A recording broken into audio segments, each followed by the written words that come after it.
Hi పిల్లలు, అమ్మమ్మ కథలకు స్వాగతం. మనం ఈరోజు ఎంతకు నిండని గోతము. ఇది రాసిన ఆయన పేరేంటంటే హెచ్వి గోపాలకృష్ణమూర్తి. ఇది కూడా పాత చందమామ కథ అన్నమాట. అయితే ఈ కథ ఏంటంటే, అనగనగా ఒక రాజు. ఆ రాజు దగ్గర ఒక మంగలి అంటే బార్బరు ఉంటాడు కదా, అతను పనిచేస్తూ ఉండేవాడు అనమాట. ఒకడు వాడికి ఒకరోజు ఏం చేస్తాడు, పక్క ఊరికి వెళ్ళాలి అని చెప్పి వెళ్తూ ఉంటాడు. వాడు ఒక అడవి దాటితే గానీ ఆ పక్క ఊరు రాదనమాట. అలా అడవి మార్గం ద్వారా వెళ్తూ ఉంటాడు. వెళ్తూ ఉంటే ఒక పెద్ద చెట్టు కింద వెళ్తూ ఉంటాడనమాట. వెళ్తూ ఉంటే వాడికి వినిపిస్తుంది, అబ్బాయి నా వద్ద వరహాలతో నిండిన 7 గోతాలు ఉన్నాయి, నీకు కావాలా అంటూ ఒక చిత్రమైన వాయిస్ వాడికి వినిపిస్తుంది అనమాట. వినిపించేటప్పటికి ఈ మంగళ ఏం చేస్తాడు, అటు ఇటు చూస్తాడు. ఎక్కడి నుంచి వస్తుందా, ఎవరు మాట్లాడుతున్నారు ఏమిటి అని ఆ చుట్టుపక్కలంతా చూస్తాడు అనమాట. వాడికి ఎవ్వరు కనిపించపోయేటప్పటికి వాడికి అనిపిస్తుంది, అమ్మో ఇది చాలా పెద్దగా ఉంది ఈ చెట్టు మీద ఏదో దెయ్యం ఉంటుంది, ఇది నన్ను మోసం చేయటానికి ఇలాగా చెప్తోంది, మనం ఇక్కడ ఒక క్షణం కూడా నిలవకూడదు అని చెప్పేసి వాడు ఏమనుకుంటాడు, గబగబా అక్కడి నుంచి తన దాన్ని తాను వెళ్ళిపోతూ ఉంటాడనమాట. అలా కొంచెం దూరం వెళ్ళేటప్పటికి మళ్ళీ ఆ చెట్టు వైపు నుంచే మళ్ళీ ఆ కంఠం మళ్ళీ వినిపిస్తుంది అనమాట. నిన్నేనయ్యా, అలా పారిపోతావేంటి, నేను చెప్పింది ఏమీ అబద్ధం కాదు, కావాలంటే ఆ 7 గోతాలు ఇస్తాను రా అని చెప్పి మళ్ళీ వినిపిస్తుంది అనమాట. వినిపించేటప్పటికి ఈసారి మంగలికి కొంచెం ఆశ కలుగుతుంది. వీడు 7 గోతాలు ఇస్తానంటున్నాడు వరహాలతోనూ, ఇదేదో చూద్దాము అని చెప్పి వాడికి ఆశ కలిగి ఏం చేస్తాడు, మళ్ళీ ఆ చెట్టు దగ్గరికి తిరిగి వెనక్కి వస్తాడనమాట. వచ్చి నాకు కావాలి అని చెప్పి గట్టిగా అరుస్తాడనమాట. అరిచేటప్పటికి అప్పుడు వాడి అరుపుకి బదులుగాను గట్టిగా మళ్ళీ వినిపిస్తుంది అనమాట. సరే, నీకు 7 గోతాలు మీ ఇంటికి చేరతాయి, పోయి నువ్వు వెళ్ళి చూసుకో అని వాడికి మళ్ళీ జవాబు వస్తుందన్నమాట. చివరికి వీడేం చేస్తాడు, ఈ మంగలి ఆ జవాబు విని ఆశతోనూ గబా గబా గబా గబా ఇంకా పొరుగురు వెళ్ళడే ఎక్కడికి వెళ్ళడు, ఇంటికి వచ్చేస్తాడనమాట. ఇంటికి వచ్చేసేసి మా మాటలు ఎంతవరకు నిజమో ఏంటో చూద్దామని చెప్పి గబగబా ఇంటికి వచ్చేస్తాడు. ఇంటికి వచ్చేసి తలుపు తెరిచి చూస్తాడు. చూసేటప్పటికి 7 గోతాలు అక్కడ వాడి ఇంట్లో ఉంటాయన్నమాట. వాడు గబగబా ఏం చేస్తాడు, ఆ గోతాలంటే సంచులు అన్నమాట, ఒక్కొక్కటి విప్పి చూస్తాడు. విప్పి చూసేటప్పటికి వరుసగా 6 గోతాల నిండా 6 సంచుల నిండా మిలమిలా మెరుస్తూ వరహాలు కనిపిస్తాయి అన్నమాట. కానీ 7వ గోతం విప్పి చూస్తే అందులో ఏమీ ఉండవు. అందులో ఒక చిన్న చీటీ రాసి ఉంటుందన్నమాట. దాని మీద ఏమని రాసి ఉంటుంది, ఈ 7వ గోతము నింపవలసిన బాధ్యత నీది, నువ్వు నింపాలి 7వ గోతము. ఈ 7వ సంచి కనుక నువ్వు నింపావనుకో అప్పుడు మిగిలిన 6 సంచులలో ఉన్న వరహాలన్నీ కూడా నీకే దక్కుతాయి. నింపలేదనుకో మళ్ళీ ఎలా వచ్చాయో ఈ గోతాలు అలాగే తిరిగి నా దగ్గరికి వచ్చేస్తాయి అని చెప్పి ఆ చీటీలో రాసి ఉంటుందన్నమాట. వీడేం చేస్తాడు, ఎలాగైనా సరే శ్రమపడి ఆ 7వ సంచి మనం పూర్తి చేయాలి, పూర్తి చేస్తే మనకి మిగిలిన 6 సంచులు కూడా మనకు వచ్చేస్తాయి అని చెప్పి వాడు రోజు ఇది ఎలా నింపాలి, 7వ గోతం ఎలా నింపాలి అని ఆలోచిస్తూ ఉంటాడనమాట. వాడు ఏం చేస్తాడు, వాడికి వచ్చే జీతం ఎంత, వాడు చేసే పని ఏంటి, మంగళ పని. వాడికి వచ్చే జీతంతో ఆ తిండి సరిగ్గా తినకుండా ఏమి ఖర్చు పెట్టుకోకుండా ఆ డబ్బులన్నీ దాచి ఏం చేస్తాడు, ఆ వరహాలుగా మార్చి దాంట్లో వేస్తూ ఉంటాడనమాట, ఆ గోతంలో వేస్తూ ఉంటాడు. అట్లా ఏం చేస్తాడు, కొంతకాలం వేసేటప్పటికి ఆ సంచి నిండాలంటే ఎన్ని వరహాలు వేయాలి, వాడి ఇంట్లో ఉన్న బంగారము నగలు ఉన్న కొంచెం అవన్నీ కూడా అమ్మేసేసి వాటన్నింటినీ కూడా వరహాలుగా మార్చేసి ఆ 7వ సంచిలో వేస్తాడనమాట. వేసినా కూడా అది ఏం మూలకు వస్తుంది, ఏదో కొంచెం అంతే కదా, ఆ సంచి ఏం నిండుతుంది, అలా అని చెప్పి వాడేం చేస్తాడు, ఇంకా కష్టపడతాడనమాట. ఇంకా కష్టపడి ధనం పోగు చేసి ఆ వరహాలతో ఆ సంచిని నింపుతూనే ఉంటాడు. అలా నెలల తరబడి తిండి తింటం మానేసి ఖర్చులన్నీ తగ్గించుకొని బోళ్ళంతా కష్టపడి అలాగా డబ్బు కూడబెట్టి ఆ డబ్బునంతా వరహాలుగా మార్చి ఆ 7వ సంచిని అలా నింపుతూ ఉంటాడనమాట. అయితే వీడు రాజుగారి దగ్గర మంగలి పని కదా వీడికి. ఒకసారి ఏమవుతుందంటే, రాజు దగ్గరికి వెళ్ళి, ప్రభు నాకు చాలా కష్టంగా ఉంది, అస్సలు మీరు ఇచ్చే జీతం ఏ మాత్రం సరిపోవట్లేదు, కొంచెం నాకు జీతం పెంచండి అని చెప్పి దీనంగా అడుగుతాడనమాట.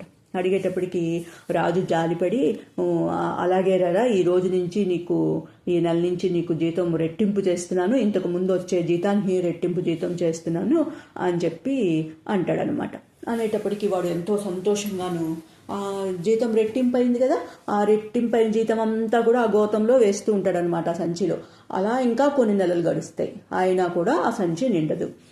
అది వాడికి చాలా బెంగ పెట్టేసుకుంటుంది. ఇంకా ఆ మంగలికి, అబ్బా ఏంటి ఎంత ప్రయత్నించినా సరే ఈ సంచి నిండట్లేదు, ఇది నిండలేదనుకో ఆ 6 సంచులు కూడా మాయమైపోతాయి, ఇప్పుడు ఏం చేయాలని 24 గంటలు వాడికి అదే ఆలోచన అనమాట. ఆలోచనతో చాలా దిగులుగా అయిపోయి, చాలా ఇంకా తిండి కూడా సరిగ్గా తినడు కదా, బక్క చిక్కిపోయినట్టు అయిపోతాడనమాట. అయితే అలా వాడు రాజుగారి దగ్గరికి క్షౌరం చేయడానికి వెళ్ళాలి కదా. అలా వెళ్ళినప్పుడు ఈ మంగళ చాలా దీనంగా ఉండటము, చాలా నీరసంగా ఉండటము ఈ రాజు కనిపెడతాడనమాట. కనిపెట్టి అంటాడు, ఏరా అబ్బాయి, ఏంటి నువ్వు జీతం ఇంతకు ముందు కంటే రెట్టింపు జీతం ఇస్తున్నాను కదా, అయినా సరే నువ్వేంటి అస్సలు ఉత్సాహంగా లేవు, ఏంటి ఇంత దిగులుగా ఉన్నావు అని అడుగుతాడనమాట. అడిగేటప్పటికి మళ్ళీ అంటాడు, ఎందుకు అంత దిగులు, ఎందుకు, ఏం జరిగింది ఏంటో చెప్పు, అదేంటి కొంపదీసి నీకు ఆ 7 సంచులు నీకు దొరికాయా ఏంటి అని అడుగుతాడు రాజుగారు. అడిగేటప్పటికి ఈ 7 సంచులు నీకు దొరికాయా అనేటప్పటికి మంగలి ఉలిక్కి పడతాడనమాట. ఉలిక్కిపడి, అయ్యో రాజుగారికి కూడా తెలుసు అనుకుంటా ఈ సంగతి అని చెప్పి, అవును మహారాజా, ఈ సంగతి మీకెలా తెలిసింది అంటాడనమాట కంగారుగా ఈ మంగలి. అనేటప్పటికి అప్పుడు రాజు అంటాడు, ఓరి పిచ్చివాడా, ఎవరో చెప్పేదేమిటి, నీకు ఇంకా తెలీదా, అడవిలో చెట్టు పైన ఉన్న యక్షుడు 7 గోతాలను ఎవరికైతే దత్తత ఇస్తాడో,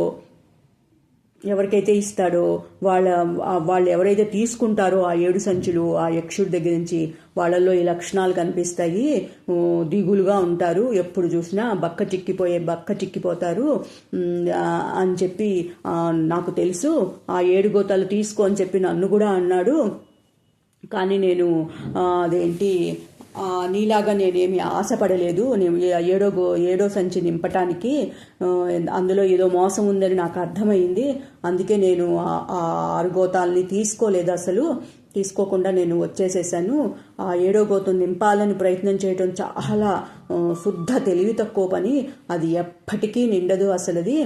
నువ్వు వెంటనే ఆ చెట్టు దగ్గరికి వెళ్ళి ఆ యక్షుణ్ణి, నీ గోతాలు నువ్వు తీసేసుకో అని చెప్పి గట్టిగా కేకవేసి చెప్పు, అప్పుడు అతను ఆ సంచులు తీసేసుకుంటాడు, అప్పుడు కానీ నీకు ఈ దిగులు ఇవన్నీ తగ్గవు అని చెప్పి ఈ రాజుగారు చెప్తారనమాట వాడికి.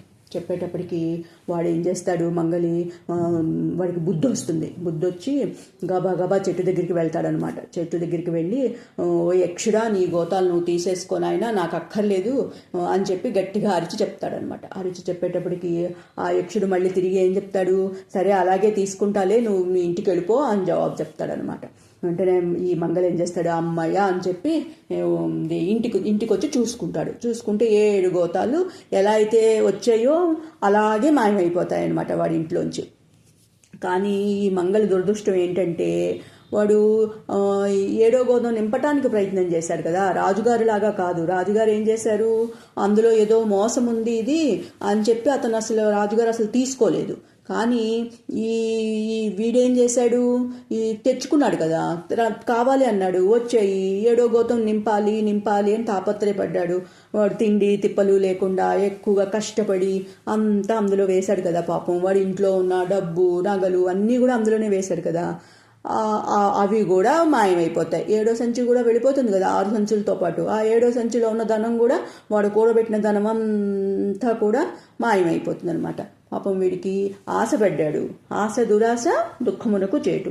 అంతే, వాడు ఆశపడ్డాడు కాబట్టి వాడికి చివరికి ఏం మిగిలింది, దుఃఖమే మిగిలింది. ఇది అనమాట కథ. అందుకే మనం ఎప్పుడు మనకి మించి మనం దేనికి ఆశపడకూడదు. ఓకేనా? మరి మనం ఇంకో చిన్న కథ చెప్పుకుందాం. అదేంటంటే ఇంకో కథ అనమాట, అశ్వబలి. ఇది కూడా చందమామ కథే.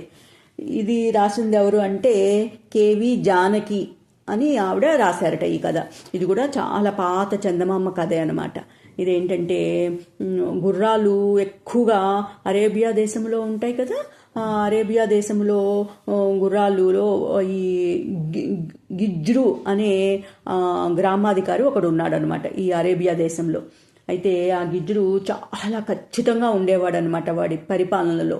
వాడు ఎంత ఖచ్చితమైన వాడో అంత దయగలవాడు కూడా అనమాట. అంటే మీ పక్కనున్న వాళ్ళతో అంత దయగా ఉండేవాడు అనమాట.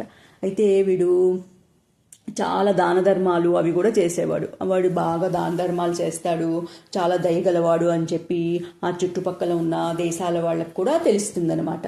అయితే వీడు దానం ఇచ్చేటప్పుడు ఎట్లాంటి వాడికైనా సరే ఈ వస్తువు కావాలి అని అడిగారు అనుకో, వాడి దగ్గరికి వెళ్ళి లేదు అనకుండా అతను అతని దగ్గర ఉన్న ఆ వస్తువుని ఇచ్చేసేవాడు అనమాట. ఎప్పుడు కూడా అతని నోటు వెంబట లేదు, ఇవ్వను ఇట్లాంటి పదాలు ఎప్పుడు వాడి నోటు వెంబట వచ్చేవి కాదనమాట. అందుకని ప్రజలు దూర దూర దేశాల నుంచి కూడా ఆయన దగ్గరికి వచ్చి ఆయన దగ్గర దానం తీసుకుని వాళ్ళకి కావలసిన వస్తువులు తీసుకుని వెళ్తూ ఉండేవారు అనమాట. ఆ వచ్చిన వాళ్ళని కూడా ఈ గిజ్రు ఏం చేసేవాడు, ఎంతో మర్యాదగా వాళ్ళని ఆదరించి వాళ్ళకి భోజన ఏర్పాట్లు, ఉండటానికి సదుపాయాలు అన్నీ ఏర్పాటు చేసేవాడు అనమాట. అన్నీ ఏర్పాటు చేసి వాళ్ళకి ఏది కావాలని అడుగుతారో అవి ఇచ్చి పంపించేవాడు అనమాట. అట్లా ఈ గిజ్రు మంచితనానికి అందరూ మెచ్చుకొని ఆ వచ్చిన అతిథులు అందరూ కూడా చాలా తృప్తిపడి వెళ్ళేవారు అనమాట. వాళ్ళు ఎలాంటి వాళ్ళైనా సరే వాడి దగ్గరికి వచ్చి ఏదో ఒకటి మనం అతని దగ్గర అడిగి తీసుకుందాము, అదేంటి ఊరికినే ఇచ్చేస్తున్నాడు కదా అని ఆలోచనతో వచ్చిన వాళ్ళు కూడా అతని ఆతిథ్యం చూసి, అంటే అతను అంత ప్రేమగా దయగా ఉండటం చూసి అతను ఏర్పాటు చేసిన ఏర్పాట్లు, ఉండటానికి భోజన ఏర్పాట్లు అవన్నీ చేస్తాడు కదా, అవన్నీ చూసి అలా అడగాలనుకున్న వాళ్ళు కూడా ఏమీ అడగకుండా అతనితో చక్కగా మనసు విప్పి మాట్లాడి మంచిగా మాట్లాడి వెళ్ళిపోయేవారు అన్నమాట. అట్లా ఈ గిజ్రుకి చాలా ఇష్టమైనది ఒకటి ఉందన్నమాట. అదేంటంటే అతను చాలా అపురూపంగా ఒక గుర్రాన్ని పెంచుకుంటూ ఉండేవాడు అనమాట. ఆ గుర్రం పేరు అమ్రాక్ అనమాట. ఈ అమ్రాక్ అంటే గిజ్రుకి పంచప్రాణాలు అనమాట. ఆ కాలంలో అరేబియా దేశాన్ని ఇబ్రహీం అనే ఒక సుల్తాను పరిపాలిస్తూ ఉండేవాడు అనమాట. ఇబ్రహీం కూడా గిజ్రు అంత మంచివాడే. ఆయనకు కూడా గుర్రాలంటే చాలా సరదా అనమాట. సరదా ఉండటం చేత ఆ దేశంలో ఉండే అందమైన అరబ్బీ గుర్రాలన్నీ ఎక్కడెక్కడి నుంచో, రాజు కదా, చక్రవర్తి కదా, ఎక్కడెక్కడి నుంచో రప్పించి ఈ సుల్తాన్ ఏం చేసేవాడు, తన దగ్గర అట్టే పెట్టుకునేవాడు అనమాట. తన దివాన్లో అట్టే పెట్టుకుంటూ ఉండేవాడు అనమాట. అలాగా ఒకరోజు ఒక అతను వచ్చి చెప్తాడు, ఏంటి మీ దివాణంలో ఉన్న గుర్రాలన్నింటికంటే కూడా గిజ్రు వద్ద అమ్రాక్ అనే ఒక చాలా అందమైన గుర్రం ఒకటి ఉంది, అది చాలా బాగుంటుంది అని సుల్తాన్తో చెప్తారనమాట.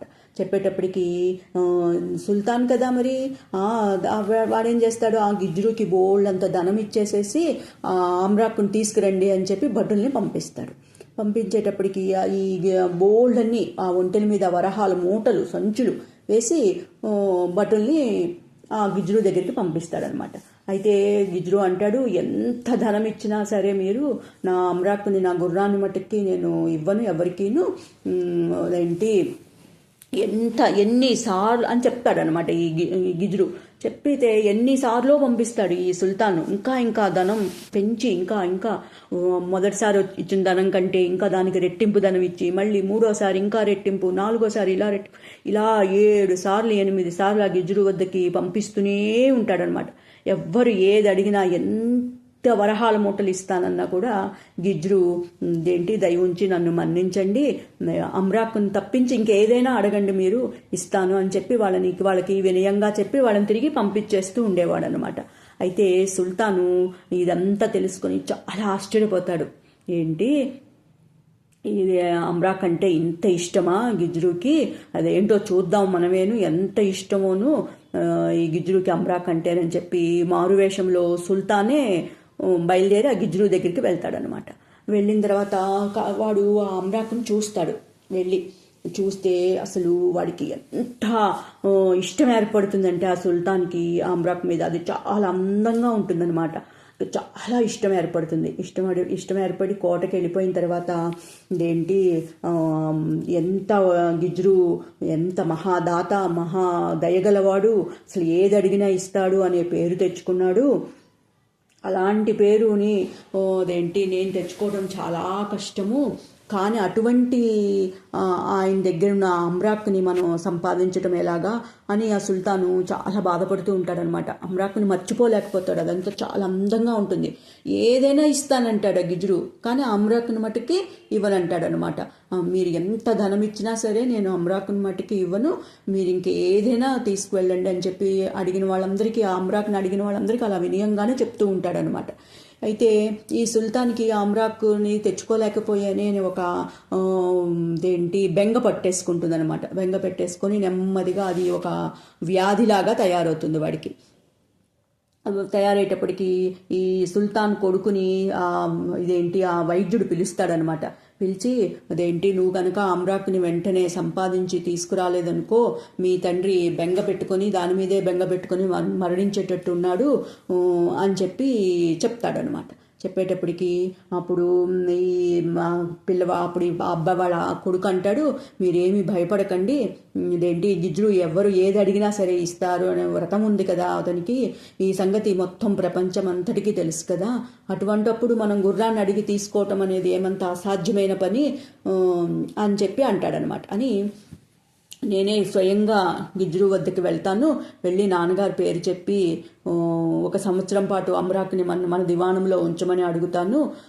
అప్పుడు మన కోరిక, అప్పుడు ఈ నాన్నగారి ఆరోగ్యం కూడా చక్కబడుతుంది. 1 సంవత్సరం పాటు మన దగ్గర ఉంచమని అడుగుతాను అని చెప్పి, మీరు అంతవరకు నేను తిరిగి వచ్చేంత వరకు నాన్నగారిని జాగ్రత్తగా చూసుకోండి అని చెప్పి ఈ సుల్తాన్ కొడుకు ఏం చేస్తాడు, భటుల్ని వెంట పెట్టుకొని గిజ్రు దగ్గరికి వెళ్తాడనమాట. ఆ గిజ్రు దగ్గరికి వెళ్ళేటప్పటికి అక్కడ ఒక గొర్రెల కాపరి తప్ప ఇంకెవ్వరూ లేరనమాట. ఎవ్వరూ లేకపోయేటప్పటికి నీళ్ళు ఇచ్చేవాళ్ళు కూడా ఎవ్వరూ ఉండరు. అక్కడ ఉండకపోయేటప్పటికి అప్పుడు అక్కడ ఉన్న ఒక్క గొర్రెల కాపరి ఏమంటాడంటే, బాబు అయ్యా ఇక్కడ నీళ్ళన్నీ ఇంకిపోయాయి, అందుకని ఇక్కడికి కొంచెం దూరంలో ఉన్న 10 మైళ్ళ దూరంలో ఉండే ఒక చోట మకాం పెట్టారు గిజ్రు గారు అని చెప్పి గొర్రెల కాపరి ఈ సుల్తాన్ కొడుకుతో చెప్తాడనమాట. చెప్పేటప్పటికి సుల్తాన్ కొడుకు 10 మైళ్ళ దూరము ఆ గిజ్రుని వెతుక్కుంటూ, గిజ్రు మకాం ఎక్కడ పెట్టాడో వెతుక్కుంటూ వెళ్తాడనమాట. వెళ్ళేటప్పటికి గిజ్రు ఏం చేస్తాడు, ఇతన్ని ఆహ్వానించి వచ్చిన వాళ్ళందరినీ చాలా దయగా చూస్తాడు కదా, అలాగే ఇతన్ని కూడా, ఈ సుల్తాన్ కొడుకుని కూడా చక్కగా కూర్చోబెట్టి మర్యాదలన్నీ చేస్తాడనమాట. మర్యాదలన్నీ చేసి అతనికి ఉండటానికి సదుపాయాలన్నీ ఏర్పాటు చేసి భోజన ఏర్పాట్లన్నీ చక్కగా చేస్తాడనమాట. చక్కగా చేసి అన్నీ స్వయంగా సుల్తాన్ కొడుక్కి అన్నీ వడ్డిస్తాడనమాట.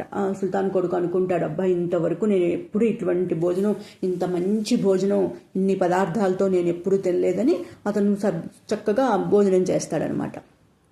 అప్పుడు ఈ గిజ్రు ఏం చేస్తాడు, ఈ సుల్తాన్ కొడుకు దగ్గరికి వచ్చి, నాయనా ఎవరు నువ్వు, ఇంత ఎడారులన్నీ దాటి ఇక్కడ దాకా వచ్చావు, మీరు ఎందుకు వచ్చారో ఏంటో, మీ పని ఏంటో సెలవు ఇయ్యండి అని వినయంగా అడుగుతాడనమాట. అడిగేటప్పటికి అప్పుడు ఈ సుల్తాన్ కొడుకు అంటాడు, మీతో పని ఉండే వచ్చాను నేను, మా తండ్రి గారు మీ దగ్గర ఉన్న అమ్రాక్ మీద చాలా మక్కువ ఏర్పరచుకున్నారు, దానికోసం బెంగ పెట్టుకొని ఆరోగ్యం పాడు చేసుకున్నారు, ఇప్పుడు ఆయన చాలా ప్రమాదకరమైన స్థితిలో ఉన్నారు, ఆయన కనుక అమ్రాక్ని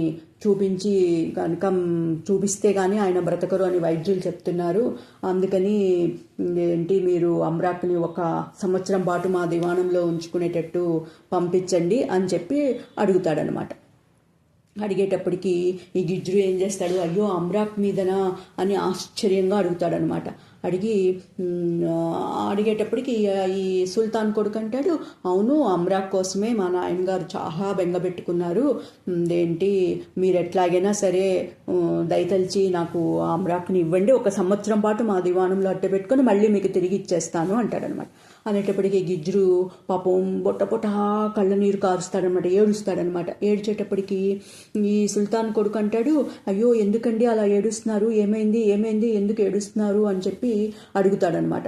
అడిగేటప్పటికి గిజ్జుడు ఏం చేస్తాడు, కన్నీళ్ళు తుడుచుకొని, అయ్యో ఏంటి మీరు వచ్చే సమయానికి నా గొర్రెల మందలన్నీ చాలా దూరంలో ఉన్నాయి, అందుకని మీకు నేను రుచికరమైన పదార్థము చేసి పెట్టలేకపోతున్నానే అని చెప్పి నాకెంతో ప్రాణప్రదమైన అమ్రాక్నే నేను మీకు వండి వడ్డించాను అని చెప్పలేక పాపం చాలా బాధపడుతూ ఏడుస్తూ చెప్తాడనమాట.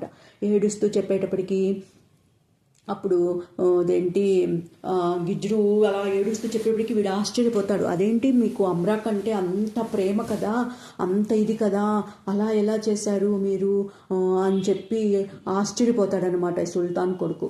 ఆశ్చర్యపోయి అప్పుడు అంటాడు గిజ్జుడు, నాకు అమ్రాకి ఎంత ప్రాణప్రదమో అలాగే మా ఇంటికి వచ్చిన అతిథుల్ని కూడా నేను అంత ఇదిగాను గౌరవిస్తాను, అంత ఇదిగా ఆదరిస్తాను.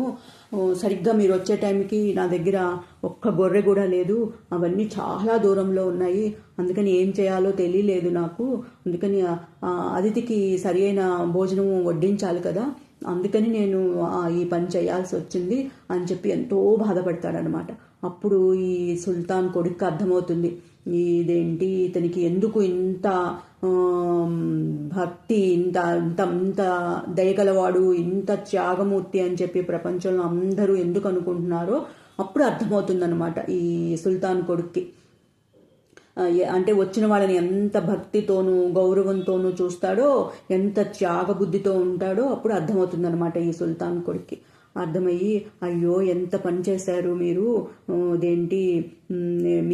మీ మూలం అసలు అమ్రాక్ని ఎలాగ బలి తీసుకున్నారు మీరు అని చెప్పి ఎంతో బాధపడతాడనమాట ఈ సుల్తాన్ కొడుకు కూడా. బాధపడి మీ త్యాగం వల్ల ఈ అమ్రాక్ కీర్తి కూడా శాశ్వతంగా మిగిలిపోతుంది ఈ భూలోకంలోనూ అని చెప్పి ఈ సుల్తాన్ కొడుకు ఈ గిజ్జుడుని ఊరడించి అక్కడి నుంచి ఇంటికి అతని రాజ్యానికి అతను వెళ్ళిపోతాడనమాట. వెళ్ళిపోయి వాళ్ళ తండ్రితో చెప్తాడు, ఇలా జరిగింది, ఇలా గిజ్జుడు దగ్గరికి వెళ్ళాను నేను, అమ్రాక్ని ఇలాగా వండి నాకే పెట్టేశాడు అతను, ఇప్పుడు అమ్రాక్ లేదు ఆ స్థలంలోనూ అక్కడ గిజ్జుడు దగ్గర అని చెప్తాడనమాట. చెప్పేటప్పటికి ఈ సుల్తాన్ కూడా ఎంతో బాధపడతాడనమాట. బాధపడి ఏం చేస్తాడు, ఎక్కడైతే ఆ కొడుకుకి ఆ గిజ్జుడు అమ్రాక్ని ఇచ్చి ఆ విందు చేశాడో అదే ప్రదేశంలో అమ్రాక్ గుర్తుగా పెద్ద లోహంతో, అంటే ఒక పెద్ద గుర్రపు విగ్రహాన్ని తయారు చేస్తాడనమాట. తయారు చేయించి అక్కడ స్థాపిస్తాడనమాట ఆ విగ్రహాన్ని. ఆ విగ్రహాన్ని చూసిన వాళ్ళందరికీ కూడా ఆ గిజ్జుడు చేసిన త్యాగాలు, గిజ్జుడు చేసిన అతిథి సత్కారాలు, ఆ గిజ్జుడు ఎంత ఇదిగా అమ్రాక్ని ప్రేమించాడు, ఇవన్నీ కూడా గుర్తుకొస్తూ ఉంటాయన్నమాట. అలాగ పెద్ద గుర్రాన్ని అక్కడ పెద్ద లోహంతో తయారు చేయించి అక్కడ ఈ సుల్తాన్ను ఏర్పాటు చేస్తాడనమాట ఈ అమ్రాక్ జ్ఞాపకార్థం. సరేనా మరి? ఓకే, కథ కంచికి మనం ఇంటికి. Bye bye, good night.